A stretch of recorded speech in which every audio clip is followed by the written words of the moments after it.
What's up zombies, my name is Cascade and welcome back to Topic Cascade. So, which is better, World of Warcraft or Guild Wars 2? Let's find out. As a long-time player of World of Warcraft, having played it since vanilla, which is the beginning of World of Warcraft back in 2005, I tend to approach other MMORPG games with World of Warcraft as my central point of reference, which I would say is a natural thing because you tend to go back to what you know when you try other things. And I started playing Guild Wars last year, I think it was, because a lot of my friends play Guild Wars and wanted me to play it, so I bought it before it became free, so that's money well spent. So without further ado, here is my side-by-side analysis of World of Warcraft versus Guild Wars 2.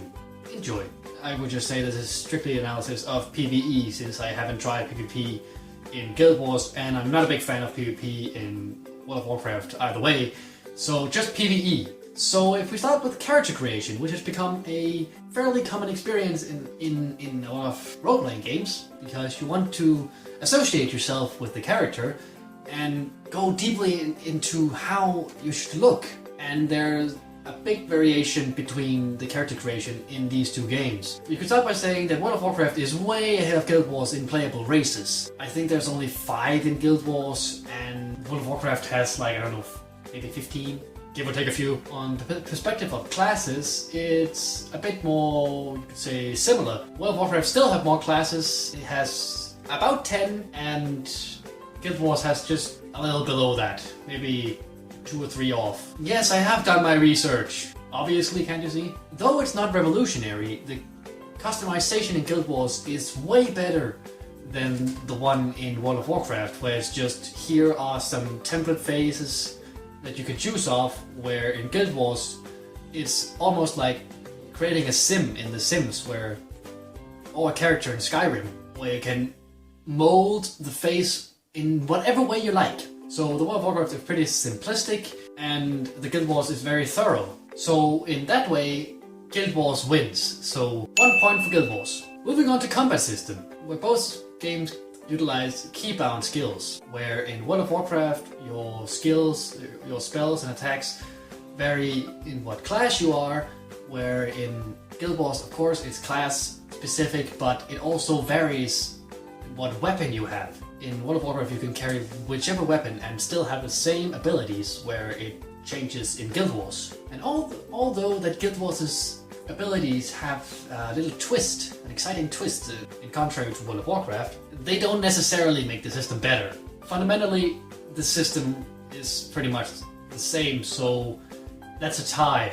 Moving on to talents and traits. World of Warcraft uses a talent tree system which has evolved during the years, and the current one is every 15 level you choose one of 3 talents, which is a lot simpler or easier than the previous talent system, I would say. And in Guild Wars you acquire traits instead of talents, and you earn points and you spend them, and every point spent it then enhances the character's attributes and skills. And I would say that the trait system is simply more in depth than the one in WoW. So there, it's another point for Guild Wars. Let's take professions. We can start with gathering and crafting. In World of Warcraft, gathering is a profession, and in Guild Wars, it's not. You just go on and harvest or mine or whatever you want to do freely, which is a nice convenience. All you need is the right tools for it. Unfortunately, these tools are consumables in stacks, so they run out pretty quickly. And it further complicates the process, I would say. This seems unnecessarily complicated, where in World of Warcraft just requires 1 tool that is in your backpack and no further headache. And you can also, in World of Warcraft and Guild Wars, have 2 main professions. And secondary professions in World of Warcraft is a little mini-game in itself, with cooking and first aid and fishing and archaeology, which you don't necessarily have to do, but it's a fun little thing to do in your spare time. Even though you get rewarded for what you gather, Guild Wars also rewards you for what you craft, and you can get quite a lot of experience from crafting. So I would say that Guild Wars is the winner of professions, even though of the absence of fishing. So that's another point for Guild Wars. And moving on to world events, whereas in World of Warcraft there was world events at some of the raids, and now it's just random bosses. But world event starts more frequently in Guild Wars, and you can come and help each other there. So I would also give Guild Wars a point there. But in questing, World of Warcraft has a way of redeeming itself, because the questing system is way easier. I would say Guild Wars really disappointed me in the way they handle quests. And also there's a lot more lore to the World of Warcraft quests. And if you want to take on a leisurely stroll and do it at your own pace, world events may not be your thing. For standard old school questing, World of Warcraft just can't be beaten, so that's 1 point for World of Warcraft. Then auction houses and currency. Boss Auction House has been around for forever and has been giving little tweaks here and there, but it's essentially the same. There doesn't seem to be anything revolutionary about the auction house of Guild Wars 2. In fact, it's a lot more difficult to search than in World of Warcraft. It is available as a tab anywhere, which is extremely convenient, but you still have to go to your auction house location to get your purchased goods. So it doesn't really do much for it. It's not like in Dota where a flying donkey comes on with it. And all currencies in Guild Wars is in one tab and it's accessible by all your characters. So with the account wallet, you could say the point goes to Guild Wars. Moving on to scaling character level, where the dynamic level adjustment is a unique thing in Guild Wars, where if you say level 80 and you go to level 12 continent or territory, you become level 12. So you're not overpowered or something. And I'm not really sure how I feel about this. Personally, I don't like it, because I want to feel that I'm actually doing progress and not, you could say, being put down again. It's great if you want to play with friends that are different levels, although it makes running through dungeons with friends that much more difficult. I don't know why they even label the map's level if you can't gain experience anywhere. If you go with a level 15 to a level 80 place, you become level 80, but then you don't have the skills of a level 80, which is extremely dangerous, and I would actually call it a flaw in the system, because there's a reason you go through leveling. You learn the game, you become better. You can't just say, well, you have your sword, you have your shield, go here at level 80 and destroy that dragon. No, okay, you died. So even though it gives a lot of freedom, personally I don't like it.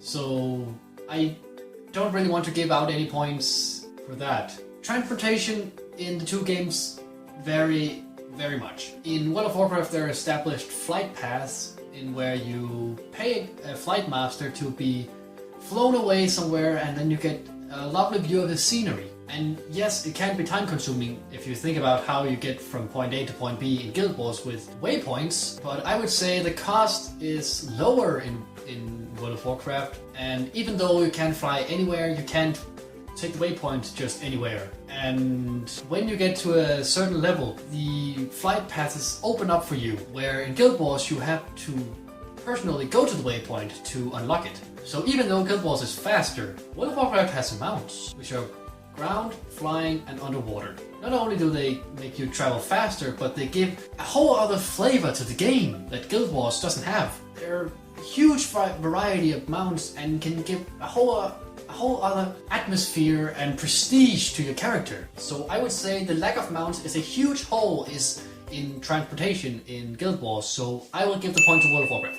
And banking. The banking differs very much from the two games, and the bank in Guild Wars is account-wide. It makes passing items on so much easier than mailing them to your character. However, it also means that less can be stored in your bank, since it must be shared on your characters. And additional bank space in WoW can be bought with gold, which is accessible through questing, whereas in Guild Wars you have to unlock it with gems, which you have to use real money on, which sucks. And a reason for that is that Guild Wars doesn't have a monthly fee for playing, which is why a lot of things can only be unlocked by real money. And that's just how it is with a lot of free games. You have to pay them. But something they do good, even though WoW has its crafting material tab, crafting material doesn't really take up space, as it's just added to a collection, which is a lot better actually. So I would say that they win with the banking, but lose a little with